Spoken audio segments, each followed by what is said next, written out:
বরিশালের বিসিক শিল্পনগরীতে বকেয়া বেতন ভাতার দাবিতে কারখানায় ভাঙচুর চালিয়েছে শ্রমিকরা। এ সময় কারখানায় নিয়োজিত আনসার সদস্যদের সাথে সংঘর্ষ বেঁধে যায়। এতে এক পুলিশ সদস্য সহ আহত হয় ৫ জন। বিকেলে ফরচুন শুজ কোম্পানির কারখানার সামনে এই বিক্ষোভ হয়। সিলন ফ্যামিলি ব্লেন্ডের কড়ালিকার আর সতেজ স্বাদের পারফেক্ট ব্লেন্ডে স্বপ্নেরা মিলুক টানা। পুলিশ জানায় ২ মাস শ্রমিকদের বেতন বকেয়া থাকার পর আজ বিকেলে ১ মাসের অর্ধেক বেতন দেয় মালিকপক্ষ। এতে ক্ষুব্ধ হয়ে কারখানায় বিক্ষোভ ও ভাঙচুর চালায় শ্রমিকরা। শ্রমিকদের প্রতিহত করতে কারখানায় নিয়োজিত আনসার সদস্যরা লাঠিচার্জ ও ফাঁকা গুলি ছোড়ে।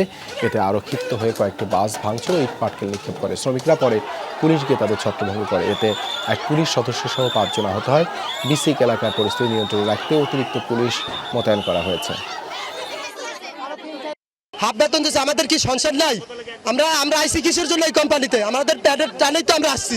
আমার গায়ে তো হাত তুলছে, আমি জায়গায় বেহুশ হয়ে গেছি, ওরা আমার তুলে নিয়ে এসে। আবার শ্রমিকদের প্রতিনিধিদেরকে নিয়ে ভিতরে যাচ্ছে, আমরা মালিক পক্ষের সাথে কথা বলবো। তারা যেটা চাচ্ছে তাদের এটা নিয়ে আমরা কথা বলবো, যাতে এটা সহজে সমাধান হয়।